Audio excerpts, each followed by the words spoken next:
नमस्कार, हम पहाड़ी कार्यक्रम देख रहे हैं आप दिव्य हिमाचल टीवी पर और मैं हूं आपके साथ अनिल अग्निहोत्री और मैं राजेश शर्मा। शुरुआत इन पंक्तियों के साथ करते हैं आज के कार्यक्रम की कि वक्त की सीढ़ियों पे उम्र तेज चलती है, वक्त की सीढ़ियों पे उम्र तेज चलती है, जवां रहोगे कोई शौक पाल कर रखो। सही है, बहुत सही बात है। स्वागत है जी आप सभी का कार्यक्रम में। धर्मशाला से लड़े सुक्खू सीएम साहब को किसने सलाह दे दी है? नेक। इंटरेस्टिंग है लेकिन मामला, ये हम बता देते हैं आपको। हम डिटेल में चर्चा करने वाले हैं। जयराम की लीड नेता प्रतिपक्ष के विषय में हम चर्चा करेंगे इसी कार्यक्रम के दौरान। कांग्रेस के स्टार बिल्कुल, और नहीं मान रहा मौसम जी, नहीं मान रहा है। और इसके अतिरिक्त क्या रेगुलर फीचर्स हमारे। राजेश, पहला सेगमेंट, पहला प्रश्न। कांग्रेस ने लोगों की बेचैनी पर कुछ हद तक मरहम लगाया है राजेश जी। 3 टिकट घोषित होने थे 3 विधानसभा क्षेत्रों के लिए जहां उपचुनाव होने हैं, उनमें से 2 पर कर दिए हैं। सही है, 2 जगह हो गया है ना, रात को ही हो गया था, देर रात ये। हालांकि ये लगता है कि कांग्रेस अभी भी धर्मशाला की पहेली सुलझा नहीं पा रही है। राजेश बताइएगा सर, मामला क्या है सारा? बिल्कुल, देखिए कल सिरमौर में थे मुख्यमंत्री सुखविंदर सिंह सुक्खू, वहां से गए राजधानी दिल्ली और दिल्ली में बैठक हुई पार्टी के आला कमान के साथ। और उसके बाद फिर लिस्ट हिमाचल प्रदेश की 2 सीटों को लेकर हमारे सामने आई। विधानसभा के उपचुनाव जहां हो रहे हैं, लाहौल स्पीति और बड़सर 2 सीटों पे देखें तो कांग्रेस ने प्रत्याशी तय कर दिए हैं। और लाहौल स्पीति में 52 साल के बाद कांग्रेस ने महिला प्रत्याशी को टिकट दिया है। यहां से कांग्रेस की कैंडिडेट अनुराधा राणा होंगी, जो बीजेपी के कैंडिडेट रवि ठाकुर के खिलाफ यहां चुनाव लड़ेंगी। दूसरी तरफ बड़सर से देखें तो जितने अटकलें थी, सारे अटकलें को दरकिनार करते हुए सुभाष चंद्र ठाकुर पे जो है वो कांग्रेस ने दाव यहां पे खेला है और टिकट सुभाष चंद्र ठाकुर को दिया है बड़सर से। जो उनका मुकाबला होगा बीजेपी के कैंडिडेट से इंद्रदत्त लखनपाल से। तो दोनों ही चीजों को देखें तो कैंडिडेट का जहां तक जिक्र है अग्निहोत्री जी, लाहौल स्पीति में जिला परिषद की अध्यक्ष इस वक्त हैं अनुराधा राणा, ये कुंगसर की रहने वाली हैं। और साथ ही साथ ये रवि ठाकुर की ही, जब रवि ठाकुर कांग्रेस में थे तो उनकी ही शागिर्द बताई जा रही हैं, वही इन्हें राजनीति में लाए थे। उसके बाद उनके साथ इन्होंने पार्टी के लिए वहां पे काम किया था। लेकिन परिस्थितियां बदली हैं, रवि ठाकुर भारतीय जनता पार्टी के कैंडिडेट हो गए हैं। तो अब गुरु और शिष्य के बीच रोचक मुकाबला होने जा रहा है लाहौल स्पीति में, जहां अगर देखें तो नामांकन की प्रक्रिया अब कल से इसके साथ ही शुरू होने जा रही है। बड़सर में भी बड़ा किंतु परंतु था, बहुत सारे चेहरे इस लिस्ट में थे। बीजेपी के रूठों को मनाने की कसरत कांग्रेस कर रही थी, लेकिन सबको दरकिनार करते हुए नए चेहरे पे दाव भारतीय जनता वहां पे कांग्रेस ने खेला है। दूसरी तरफ देखें तो धर्मशाला सही है, पहेली एक बनी हुई है कांग्रेस के लिए, कैंडिडेट यहां से कौन होगा, क्योंकि सर्वे पे सर्वे बहुत बार धर्मशाला में हो चुके हैं, कैंडिडेट सिलेक्शन अभी तक कोई हुई नहीं है। लेकिन जो जानकारी है, क्योंकि पिछले कल भी हमने चर्चा की थी कि कांग्रेस नए चेहरों की तलाश में है। अब 3 जो विधानसभा के उपचुनाव थे, 2 में लिस्ट आ गई, दोनों नए चेहरे हैं। तो धर्मशाला में भी कांग्रेस नए चेहरे पर ही दाव खेलने जा रही है। पहले अगर हम सूची में देखें, देवेंद्र जग्गी, राकेश चौधरी, विजय इंद्र कर्ण, ये कांग्रेस की लिस्ट में आगे बताए जा रहे थे दावेदारों की सूची में।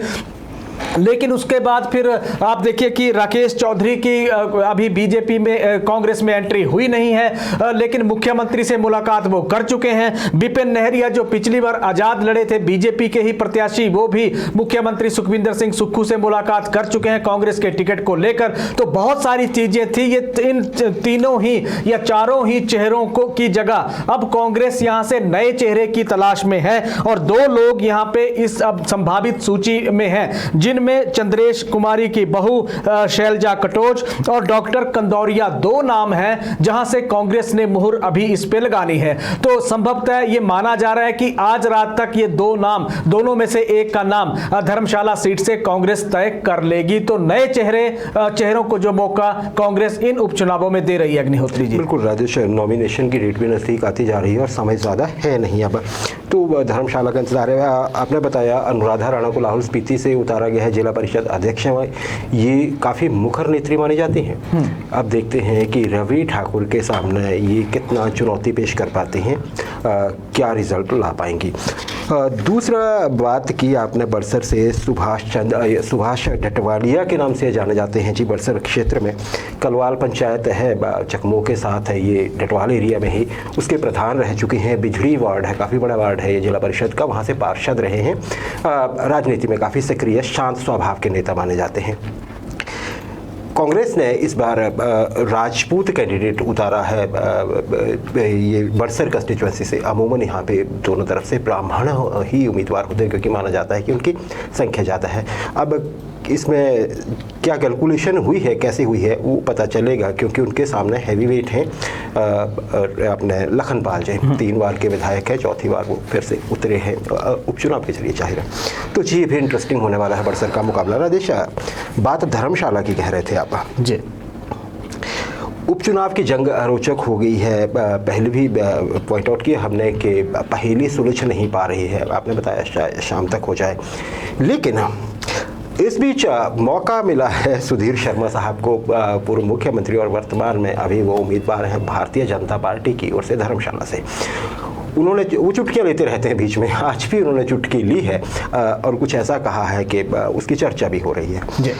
राजेश, ज़रा बताइएगा क्या ताज़ा बयान है, क्या हालात हैं धर्मशाला के? जी बिल्कुल, देखिए धर्मशाला की जहां तक बात है तो कांग्रेस के लिए परिस्थितियां ये है कि कांग्रेस के लिए ब्लॉक कांग्रेस नए सिरे से यहां कांग्रेस ने गठित की है और पूरा कुनबा कांग्रेस नए सिरे से बना रही है, क्योंकि जब सुधीर शर्मा ने पार्टी बदली, बीजेपी के सुधीर शर्मा हो गए, तो बहुत सारे जो कांग्रेस के कार्यकर्ता थे सुधीर शर्मा के साथ निकल लिए। तो आज भी देखें तो धर्मशाला में कांग्रेस की जो पूर्व उपाध्यक्ष हैं, इन्होंने भी भारतीय जनता पार्टी ज्वाइन कर ली। तो कांग्रेस के लिए चुनौती नए संगठन के साथ साथ नए चेहरे के भी यहां पे है। इसी को मुद्दा बनाया है सुधीर शर्मा ने आज, और उन्होंने तंज कसा है मुख्यमंत्री सुखविंदर सिंह सुक्खू पे। उन्होंने यह कहा है कि कांग्रेस को धर्मशाला में अपनी ही सरकार होते हुए उपचुनाव के लिए कैंडिडेट ढूंढे नहीं मिल रहे हैं। पार्टी की हालत ऐसी है कि कांग्रेस जिसको टिकट देना चाह रही है वो टिकट लेने को तैयार है नहीं, जो टिकट की रेस में बने हुए हैं उनका जनाधार कोई नहीं है। तो उन्होंने यहां पे मंच से मुख्यमंत्री सुखविंदर सिंह सुक्खू को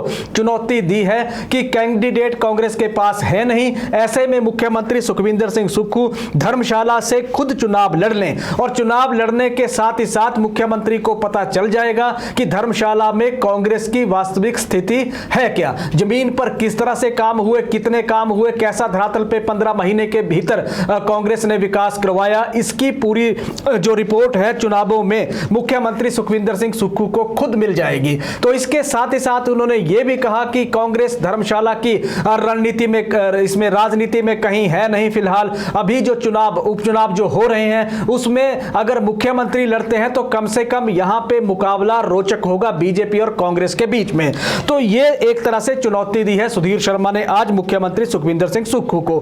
दूसरी तरफ मुख्यमंत्री सुखविंदर सिंह सुक्खू थे दिल्ली से पहुंचे, ये नदौन विधानसभा क्षेत्र के बड़ा में यहां पे 3 जगह इनके कार्यक्रम थे, बड़ा, पुतलियाल और नौहंगी में, जहां इन्होंने सतपाल रायजादा के लिए प्रचार किया और यहीं से उन्होंने मोर्चा खोल दिया कांग्रेस के जो 6 बागी विधायक रहे हैं उनके खिलाफ। और साथ ही साथ इन्होंने जो जिस तरह से बीजेपी पे आरोप जड़ा है कि उन भारतीय जनता पार्टी ने एक तो लोगों की भावनाओं का, लोगों का जो वोट है उसका निरादर किया है, और जो 6 कांग्रेस के पूर्व विधायक बिक गए उन्होंने जनता की भावनाओं से खिलवाड़ किया है। तो ऐसे विकाऊ चेहरे अब लोगों को नहीं चाहिए, इसीलिए लोग अब जो धनबल की राजनीति है उसको इस 1 जून जो वोटिंग हो रही है उसमें पूरी तरह से कांटे का एक टक्कर देने जनता जा रही है। तो अब दोनों तरफ को देखें तो बगावत से शुरू हुई ये जंग अब विधानसभा के उपचुनाव से होते हुए लोकसभा चुनाव के प्रचार की दहलीज पे पहुंच गई अग्निहोत्री जी। राजेश, बिल्कुल यकीनन धर्मशाला देखिए जी,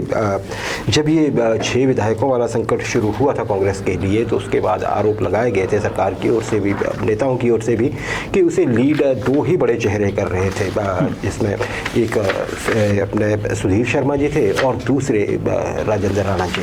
तो सबकी नज़रें इस चीज़ पर हैं कि इन दोनों लोग विधानसभा क्षेत्रों में जहाँ पे उपचुनाव हो रहे हैं वहाँ के नतीजे क्या रहते हैं। सही है। सबकी नज़रें वहाँ लगी हैं। राजेश, चलिए आगे बढ़ेंगे। लोकसभा चुनाव का प्रचार कैसा चला रहा राजेश, आज ये बताइएगा, नेतागण कहाँ कहाँ नजर आए? देखिए, प्रचार जोरों पे है। अगर हम कांगड़ा से शुरुआत करें और कांग्रेस से शुरुआत करें तो कांग्रेस के कैंडिडेट अनंत शर्मा थे आज बैजनाथ विधानसभा क्षेत्र में, जहां पार्टी के लिए अपने लिए वोट जनता से उन्होंने मांगे और वहां से केंद्र सरकार पे आरोप जड़ दिया और हिमाचल प्रदेश के पॉलिटिशियन पे आरोप जड़ दिया कि उन्होंने कांगड़ा के साथ सौतेला व्यवहार किया है। यहां पे विकास नाम की कोई चीज कांगड़ा संसदीय हलके में हुई नहीं है। ट्रेन का जिक्र उन्होंने खास तौर पे इसमें किया और साथ साथ जो प्रोजेक्ट फंसे हुए हैं उनका जिक्र भी किया। लेकिन दूसरी तरफ बीजेपी के प्रत्याशी डॉक्टर राजीव भारद्वाज चंबा पहुंचे। चंबा शहर में उनकी नुक्कड़ सभाएं थी आज और उन्होंने कांग्रेस पे निशाना साधा कि 70 साल तक देश पर राज करने वाली पार्टी चंबा को क्यों भूल गई है। तो आरोप प्रत्यारोप का दौर कांगड़ा संसदीय हलके में आज जारी रहा।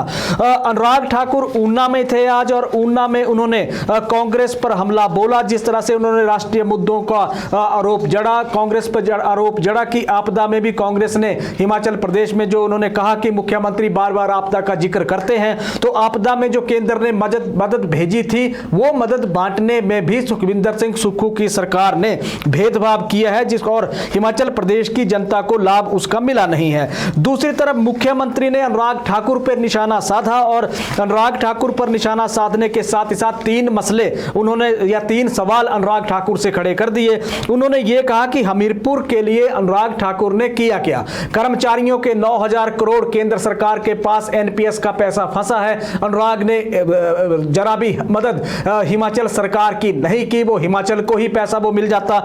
दूसरी तरफ उन्होंने कहा है कि जो इसमें जोड़ सप्पड़ में जो मेडिकल कॉलेज खुलवाने की अनुराग ठाकुर खुद बात करते हैं, लेकिन वो मेडिकल कॉलेज कांग्रेस सरकार की देन रहा है और उसी मेडिकल कॉलेज में अब हिमाचल की कांग्रेस सरकार कैंसर हॉस्पिटल बनाने जा रही है, जिसके लिए बजट बाकायदा जारी हो गया है। ट्रेन की बात मुख्यमंत्री ने की कि ट्रेन कहां रह गई, गारंटियों से उन्होंने अनुराग ठाकुर को घेरने की यहां पे पूरी कोशिश की है।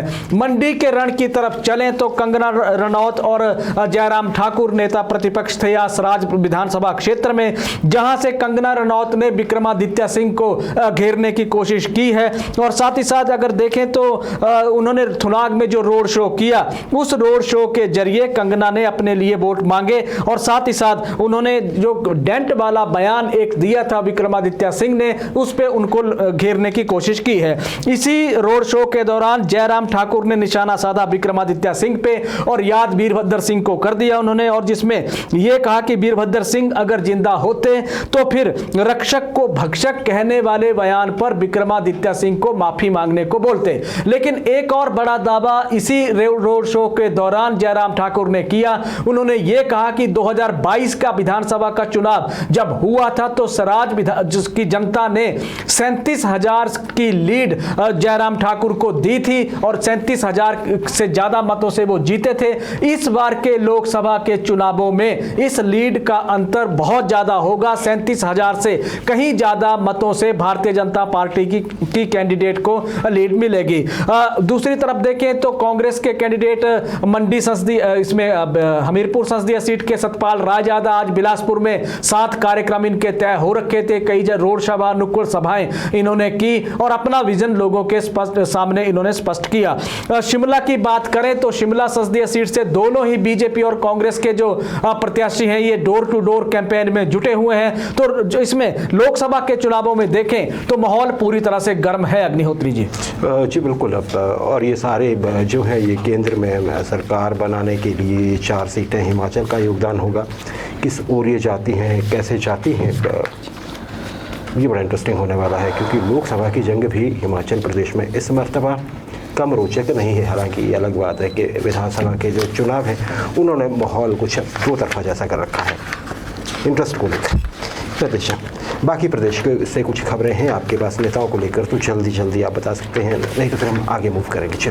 बिल्कुल, देखिए बाकी देखें तो बयानबाजी हो रही है और इन्हीं बयानों के जरिए एक दूसरे को घेरने की कोशिश की जा रही है। बीजेपी के प्रदेशाध्यक्ष डॉक्टर राजीव बिंदल पौंटा में थे, आज पन्ना प्रमुख सम्मेलन था, वहां पे उन्होंने शिरकत की और उन्होंने यहां से कांग्रेस सरकार ने जिस तरह से पिछले 60 साल में जो या 70 साल में जो शासन किया उसको लेकर हमला उन्होंने बोला है।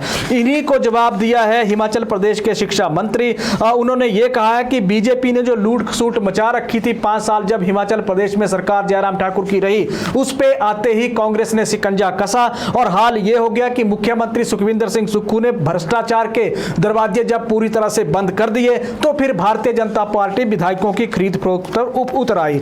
लेकिन इस सब के बीच अगर देखें तो हिमाचल प्रदेश में अब स्टार प्रचारकों की सूची तैयार हो गई है और स्टार प्रचारक दोनों ही भारतीय जनता पार्टी और कांग्रेस के तय हो गए हैं। और क्योंकि कल से अगर देखें तो नोटिफिकेशन चुनावों की हो जाएगी और साथ ही साथ नामांकन की प्रक्रिया भी शुरू होने जा रही है। कांग्रेस की बात सबसे पहले करें तो कांग्रेस के जो कैंडिडेट हैं उनका भी अब नामांकन की जो तारीख है वो हमारे सामने है। लेकिन कांग्रेस के स्टार प्रचारकों की तरफ देखें तो मुख्यमंत्री सुखविंदर सिंह सुक्खू तो है ही हैं, इनके साथ कांग्रेस यहां पे प्लानिंग कर रही है 2 रैलियां करने की, प्रियंका गांधी की एक रैली होगी यहां पे राहुल गांधी की, इस तरह की प्लानिंग चली है। और सचिन पायलट को यंग चेहरा है राजस्थान के, उनको यहां पे आप देखिए कि स्टार प्रचारक के रूप में कांग्रेस ला रही है कि जो यहां पे चुनाव के लिए माहौल बनाने की कोशिश करेंगे कांग्रेस के पक्ष में। दूसरी तरफ देखें तो भारतीय जनता पार्टी अपने 5 जो स्टार हैं उनके जरिए कांग्रेस को घेरने की भरपूर कोशिश करेगी। बीजेपी 2 रैलियों की प्लानिंग कर रही है प्रधानमंत्री नरेंद्र मोदी की, और साथ ही साथ यहां के जो स्टार प्रचारक हैं केंद्रीय गृह मंत्री अमित शाह स्टार प्रचारक हैं, रक्षा मंत्री राजनाथ सिंह हैं, भूतल परिवहन मंत्री नितिन गडकरी हैं, केंद्रीय मंत्री स्मृति ईरानी हैं और उत्तर प्रदेश के मुख्यमंत्री योगी आदित्यनाथ बीजेपी के लिए स्टार प्रचारक होने जा रहे हैं। तो ये जितना भी आप देखिए कि माहौल बनाने की जो कोशिश है ये अब स्टार प्रचारक, क्योंकि अगले हफ्ता जो ये हफ्ता शुरू हो रहा है, अगले हफ्ते से हिमाचल प्रदेश का सियासी रण पूरी तरह से तपता हुआ नजर आएगा। जी राजेश, बिल्कुल सियासी रण तपेगा। दिक्कत ये है कि वातावरण भी तप रहा है, गर्मी बढ़ रही है, तो ये चुनौती होगी दोनों राजनीतिक दलों के लिए रैली तक लोगों को पहुंचाना, क्योंकि ये ओपन एयर होगी जी रैली है। अगर आपने बड़ा एक रैली ही करनी है तो फिर वो खुले में होगी, फिर समय देखना होगा कि कैसा है। हालांकि खैर लोग जानते हैं अभी फसल के काम में लगे हुए, तो अपने नेता आ रहे हों तो थोड़ी देर लोग झेल भी लेते हैं। राजेश, धर्मशाला पिछले कल चेन्नई सुपर किंग्स ने मैच आसानी से जीत ही लिया और एक वो भी है ना जो हिसाब किताब बाकी था पंजाब किंग्स के साथ वो चुका भी लिया। और बड़ी बात है कि टैली में भी वो कंफर्टेबल हो गए। अब सही है। अब अगले मैच की तैयारियां शुरू हो गई है जी, बताइए जरा माहौल जी। बिल्कुल, देखिए अगला मैच होगा 9 मई को और तैयारियों को लेकर देखें तो आज पहुंच गई है बेंगलुरु की टीम। विराट कोहली और साथ ही साथ जिस तरह से एवी डिविलियर है जैसे दिग्गज खिलाड़ियों की मौजूदगी में सुबह देखिए गग्गल एयरपोर्ट पे टीम उतरी और सीधा पहुंची होटल में। उसके बाद टीम ने आराम वहां पे किया और शाम को अभी थोड़ी देर में वो नेट प्रैक्टिस के लिए पहुंच गई है टीम। लेकिन बड़ी बात यह है कि सबके बीच चेन्नई सुपर किंग जीत दर्ज करके लौट गई यहां से स्पाइस जेट की फ्लाइट से थोड़ी देर पहले। तो और साथ ही साथ जो पंजाब किंग्स के जो खिलाड़ी हैं वो आज रिलैक्स करते हुए नजर आए, मैक्लोडगंज घूमे, महामहिम दलाई लामा के साथ उनकी मुलाकात थी। तो एक तरह से यहाँ के एटमॉस्फेयर को एंजॉय करने की कोशिश में ये क्रिकेट खिलाड़ी नजर आ रहे हैं। खड़ौता, इंद्रुनाग, आसपास धौलाधार की रेंज या मैक्लोडगंज, भागसूनाग वाटरफॉल का जिक्र करें तो बहुत सारे ऐसे टूरिस्ट डेस्टिनेशन हैं। या पंजाब किंग्स के खिलाड़ियों की बात करें तो रोप वे से धर्मशाला से मैक्लोडगंज पहुंचे और साथ ही साथ पहुंच रहे हैं। तो जिस तरह से माहौल है एंजॉय करने की कोशिश यहां पे कर रहे हैं। तो टीम बेंगलुरु की भी अब पहुंच गई है यहां पे और अब जो ये मुकाबला होगा 9 मई को, उस मुकाबले को यादगार और रोचक बनाने के लिए खिलाड़ी नेट पर पसीना बहाना खिलाड़ियों ने भी शुरू कर दिया। अग्निहोत्री जी राजेश, हालांकि ये सवाल अलग है कि इस मैच का नतीजा जो है वो टेबल को कितना ऊपर नीचे कर पाएगा। बिल्कुल, लेकिन फिर भी स्टार प्लेयर्स तो यहाँ होंगे ही और एक अच्छा धमाकेदार मैच की उम्मीद होगी, क्योंकि पिछले मैच में ये था कि हाई स्कोरिंग हो, हाई नहीं हो पाया है। पिछले कल के मैच की बात करें राजेश, मौसम रंग दिखाने लगा है प्रदेश में और रंग वो दूसरे वाला है इस मरतबा, है ना जी। आंखें नहीं खुलनी, गर्मी बहुत ज़्यादा होना, बहुत ज़्यादा इसलिए भी लग रहा है शायद कि अभी हाल फिलहाल तक जो टेम्परेचर था वो कंसिडरेबली नीचे था। बिल्कुल, प्रदेश बताइए ज़रा क्या है आलम प्रदेश का और क्या होने वाला है जल्दी से। बिल्कुल, देखिए पिछले कल से ही देखें तो पिछले कल और आज अगर गर्मी जिस तरह से बढ़ी है, तापमान जिस अंदाज में बढ़ा है वो चौंकाने वाला अग्निहोत्री जी। लेकिन दूसरी तरफ देखिए तो रंग का आपने जिक्र किया, एक रंग मैप पे जारी किया था आज मौसम विभाग ने, और 3 से 5 घंटों के लिए वो एक अलर्ट सा था जो मौसम विभाग ने जारी किया था प्रदेश के 8 जिलों में, जिसमें यह कहा गया था कि भारी बारिश होगी, अंधड़ और तूफान इन 5 घंटों के भीतर होगा, जो घंटे अभी चल रहे हैं। लेकिन बड़ी बात यह है कि प्रदेश के अधिकतर हिस्सों में इस बीच मौसम साफ ही रहा है। तो इस तरह से पूर्वानुमान देखें तो ये था। लेकिन अगली अगर फोरकास्ट की बात करें तो फोरकास्ट आया है 9 से 12 मई के लिए। कल मौसम साफ रहेगा जिस तरह के आसार मौसम विभाग जता रहा है, परसों भी साफ रहेगा। 9 मई से मौसम फिर से बिगड़ने जा रहा है। 9 मई कोई क्रिकेट मैच है, 9 मई से मौसम बिगड़ेगा। 12 मई तक हिमाचल प्रदेश में फिर से बारिश और बर्फबारी पहाड़ों पर और साथ ही साथ मैदानी क्षेत्रों में तूफानी बारिश की आशंका मौसम विभाग जता रहा है। तो एक बार फिर अगर देखें तो मौसम को लेकर नया जो पूर्वानुमान आया है उसको लेकर देखें तो एक चर्चा का विषय वो पूर्वानुमान एक बार फिर बनता हुआ नजर आ रहा है। पारा 36 डिग्री के पार पहुंचता हुआ नजर आ रहा है। लगातार गर्मियां अब बढ़ती जा रही हैं और इसी तरह से देखें तो जो देश भर के हालात हैं हिमाचल प्रदेश भी अब उससे अछूता नहीं है। अग्निहोत्री जी राजेश, यकीनन आप बता रहे हैं कि मौसम विभाग का यह कहना है कि 9 तारीख और मैच भी है। मैं हूं और अगर मुझे टिकट खरीदनी हो तो मैं पक्का खरीद लूंगा, क्योंकि मौसम विभाग पे जो आजकल उनकी भविष्यवाणी है ना जी, उस पर ज़्यादा टिक नहीं रहा है मेरा विश्वास। बाकी लोगों का अलग बात है। हाँ, जो किसान है उनके लिए एक अच्छा मौका है राजेश।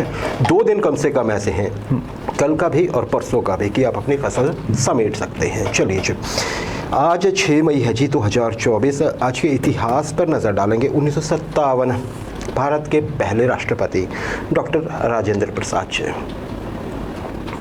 2 बार रहे थे। दूसरी मर्तबा आज ही वो जीते थे भारी बहुमत के साथ दूसरी टर्म के लिए 5 साल की। तो ये भारत के इतिहास से 2001 Rajesh, pope John Paul second है। हम जानते हैं पोप कौन, कैथोलिक जो चर्च है उसके सर्वोच्च धार्मिक गुरु। आज के दिन इन्होंने एक बड़ा कदम उठाया, सीरिया के दौरे पर गए थे जी। हम जानते हैं ये है ना वेस्टर्न एशियन कंट्री है। वहाँ पर इन्होंने मस्जिद में प्रवेश किया। तो बड़ी बात क्या हो गई इसमें? बड़ी बात ये है जी कि किसी भी कैथोलिक धर्म गुरु ने, पोप ने पहली मर्तबा किसी मस्जिद में कदम रखा। इब्राहिम फेथ है दोनों का, लेकिन आपको पता है जो आपस में है ना जी। ये मंदिर में प्रवेश किया इन्होंने, पहले पोप बने ये इतिहास में। देखिए, राजधानी डेमस्कस की ये मस्जिद थी, मॉस्क थी, उसका मैं नाम बता देता हूँ आपको, the great Umayyad mosque. Pope यहाँ पहुँचे, बाहर उन्होंने अपने शूज़ उतारे, अंदर गए। इनके साथ मुस्लिम क्लैरिक भी थे, आप देख रहे हैं फ़ोटो, ये वही ऐतिहासिक है। ये भी बहुत बड़े मुस्लिम धार्मिक नेता या गुरु कहिए आप, ये भी साथ थे इनके इस मस्जिद में। और ये मस्जिद जो थी जिसका मैंने अभी जिक्र किया डेमस्कस वाली, ये कभी राजेश जब पैगन थे वहाँ पे मूर्ति पूजक लोग रहते थे, तब ये एक ऑफरिंग प्लेस था। ये जो उनके जुपिटर होते थे, आप ये समझिए कि जैसे हम भगवान बृहस्पति बोलते हैं, जुपिटर आप समझिए, उसके लिए। और उसके बाद फिर ये एक चर्च बना, और फिर जब बाद में धीरे धीरे प्रभाव बढ़ा तो इस्लाम का, तो फिर ये मस्जिद बना दी गई। तो जी ये, और इसके बाद 2023 का जिक्र करें, ब्रिटिश साम्राज्य जिसका कभी सूरज नहीं डूबता था, 70 साल बाद कुछ ऐसा हुआ, लगभग 70, उससे भी थोड़ा अधिक बाद, कि यहाँ पे ये फंक्शन हुआ जी, कोरोनेशन, मतलब राज्याभिषेक हुआ किंग चार्ल्स III और उनकी पत्नी कैमिला का। तो ये आप उसी समय की ये देख रहे हैं तस्वीरें जी। आपको पता है एलिजाबेथ II इनके है ना जी, मदर के निधन के 1 साल बाद ये जाकर हुआ था, हालांकि घोषणा पहले ही हो गई थी। कैफ भोपाली साहब, बड़े शायर भारत के, उनकी गज़ल देखिए। तेरा चेहरा सुबह का तारा लगता है, तेरा चेहरा सुबह का तारा लगता है, सुबह का तारा कितना प्यारा लगता है, सुबह का तारा कितना प्यारा लगता है। तुझसे मिलकर इमली मीठी लगती है, तुझसे मिलकर इमली मीठी लगती है, तुझसे बिछड़कर शहद भी खारा लगता है। रात हमारे साथ तू जागा करता है, रात हमारे साथ तू जागा करता है। चांद तू बता कौन हमारा लगता है, कौन हमारा लगता है। किसको खबर ये कितनी कयामत ढाता है, किसको खबर ये कितनी कयामत ढाता है, ये लड़का जो इतना बेचारा लगता है। तितली चमन में फूल से लिपटी रहती है, तितली चमन में फूल से लिपटी रहती है, फिर भी चमन में फूल कंवारा लगता है। कैफ, कैफ वो कल का कैफ कहाँ है आज मियाँ, कैफ वो कल का कैफ कहाँ है आज मियाँ, ये तो कोई वक्त का मारा लगता है। क्या बात, ये तो कोई वक्त का मारा लगता है। कैफ भोपाली साहब की गजल प्रदेश। लेकिन अब अनुमति का समय जी। बिल्कुल, इसी गजल के साथ आज के कार्यक्रम को यहीं विराम देते हैं। कल फिर मिलेंगे आपसे, तब तक नमस्कार। नमस्कार।